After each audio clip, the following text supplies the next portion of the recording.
E a participação dos clubes portugueses no Super Mundial de Clubes terminou. O Benfica foi eliminado na madrugada de domingo e o resultado foi muito pesado, mais pesado do que o Benfica merecia, porque levou 4-1, 4-1 do Chelsea, que certamente é bastante sobrevalorizado pelo que se tem visto. Não sou eu que digo, tem sido visto a olho nu. O Chelsea perdeu 3-1 contra um Flamengo de virada, depois de estar a ganhar 1-0, levou 3 na fase de grupos do Flamengo, e contra o Benfica, sim, o Chelsea mostrou mais capacidade física, mais força, mas pouco brilho. A pressão alta na primeira parte do Chelsea complicou muito a vida do Benfica, que recuou tanto no terreno que quase parecia um bebê a querer voltar para o útero da sua própria mamã.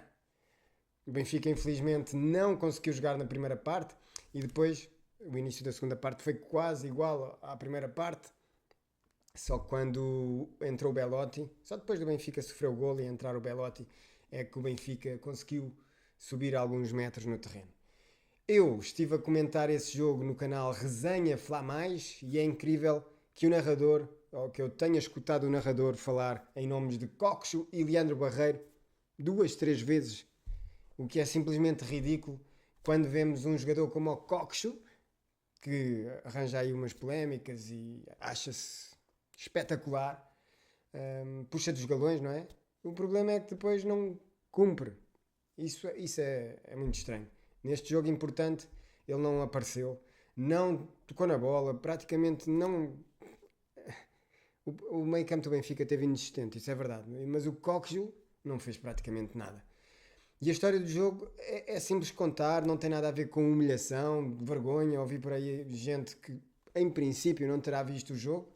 Um jogo que começou às 9 da noite e terminou quase às 2 da manhã, ou para lá das 2 da manhã, mas não tem nada de humilhação. Só mesmo quem não viu o jogo é que pode dizer que o Benfica foi humilhado porque levou 4 batatas, que foi massacrado, porque 4-1 parece que houve um massacre, mas não.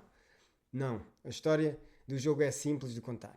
O Chelsea, em termos gerais, foi mais forte, não nego. Ganhou todas as estatísticas e no fim venceu 4-1, mas foi totalmente desajustado com aquilo que aconteceu. Porque até aos 63 minutos o Benfica aguentou um Chelsea que foi impressionante, mas na hora da definição de jogadas, pouco brilho mesmo. Só que o Benfica teve ali uma ala esquerda muito fraca, com o Dal e o Schraldup, um meio campo que esteve totalmente aberto, mais aberto que a Chicholina na década de 80, e por isso os melhores do Benfica na primeira parte, sem surpresa, tinha de ser o guarda-redes, o goleiro, o Trubin e também os Jagas, os defesas. Neste caso o António Silva foi o que se destacou mais. Em relação ao Trubin, fez defesas impressionantes, se foi sorte ou não, se foi inspiração, se foi reflexo, não interessa, a verdade é que salvou o Benfica, até ao momento em que Reece James marca um livre a mais de 30 metros da baliza do gol e Trubin, desconcentrado, levou um gol de um livre que toda a gente achava que ele ia centrar, mas não, foi direto à baliza. Mas a bola estava tão longe, como é que é possível? E depois acontece aquilo que acontece. Acontece aquilo que é normal. De herói passa-se a vilão muito rapidamente no futebol. Mas aquele lance, minha mãe do céu. E tem sido o apanágio do Trubin, que é capaz do melhor e do pior. Depois do golo do Chelsea, o Benfica fez entrar o Belotti e o Prestiani. Finalmente conseguiu subir um pouco no terreno e foi atrás do prejuízo. Só que o Prestiani não é mesmo jogador de Benfica. Não é. O homem, depois de um excelente passe do meu preferido do Benfica, o Auschwitz, o Prestiani, em excelente posição, fez um remate quase da mesma qualidade do meu filho de 4 anos. Epá. E depois veio a interrupção, a 5 minutos do final do jogo, a culpa dos travões, não é? E foi praticamente 2 horas. E no regresso, já nas compensações, o Benfica conseguiu fazer o improvável. Tanta era a desinspiração dos jogadores do Benfica que aquilo veio quase como um milagre, veio do céu. E é verdade, o Benfica conseguiu fazer um empate, mas tinha de ser, para fazer o empate, era difícil ser em bola corrida. Portanto, podia ser num escanteio, num penalti, num livre, e foi assim que aconteceu. Em penalti, porque os jogadores estavam mesmo desesperados, não dava para mais, até aquele momento. Mas, realmente o penalti, marcado, com toda a classe, pelo Di Maria, fez o Chelsea tremer. Porque ainda antes de terminar o período de compensação, porque o penalti foi marcado sensivelmente aos 95 minutos, o jogo foi até aos 100, o Benfica teve uma grande oportunidade aos 98. E o jogo ficou realmente elétrico, bastante partido, e se calhar a justificação disso tem a ver com a pausa gigantesca que houve. Os jogadores estavam com uma maior frescura do que se o jogo tivesse sido sem interrupção. E isso é algo que se calhar a FIFA tem de rever, que é quando os jogos acabam empatados, dar ali mais tempo de intervalo para o prolongamento. Qualidade de futebol é outra. Começou a primeira parte do prolongamento e Prestiani, que tinha entrado por volta dos 70 minutos, que tinha falhado uma oportunidade claríssima de golo, fez a segunda falta, levou o segundo amarelo e o Benfica ficou reduzido a 10.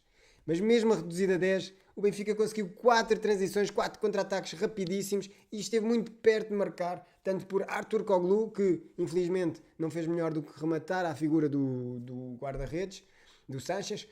O Di Maria, a mesma coisa, uma arrancada espetacular, inflete para o meio e depois de esquerda, um remate fraquíssimo. E nesse momento o jogo estava partidíssimo, estava uma loucura. E uma loucura foi o Benfica, mesmo com menos um, a ir atrás, a tentar.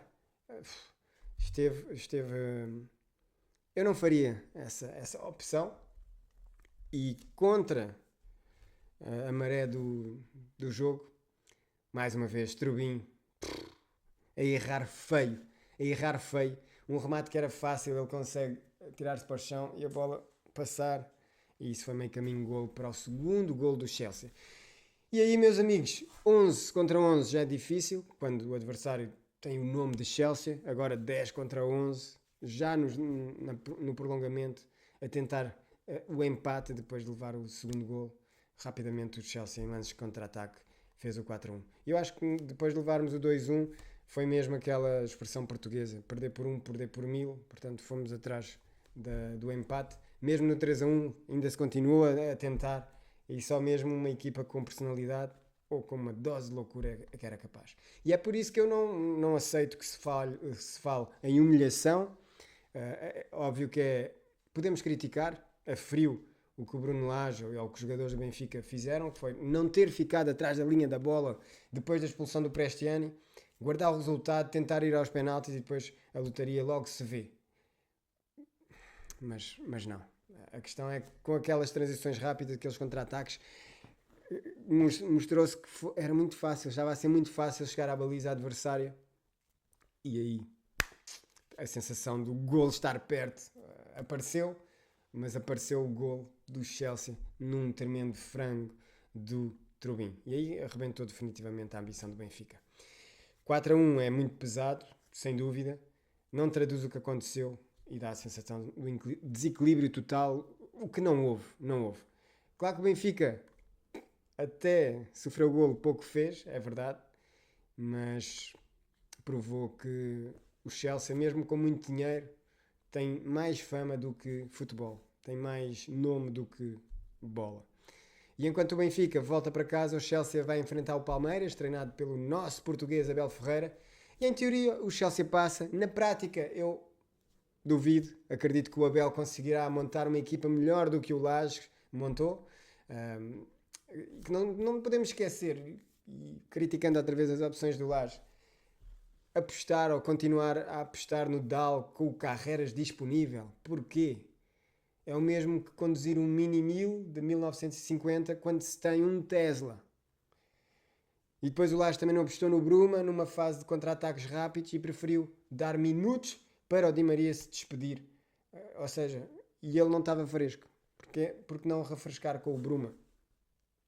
Mas pronto, já está. Agora é desejar que os portugueses que continuem em competição, em representação de equipas de outros países, que se deem bem. Seja o Palmeiras do Abel, seja o Bayern do Palhinha e do Rafael Guerreiro, seja o Manchester City do Bernardo Silva e Ruben Dias, seja o Al Hilal do Cancelo e Ruben Neves, seja o PSG de Vitinha, Nuno Mendes, Gonçalo Ramos, João Neves, que ontem foi o Man of the Match contra o Inter de Miami. O PSG espetou 4-0 no Inter.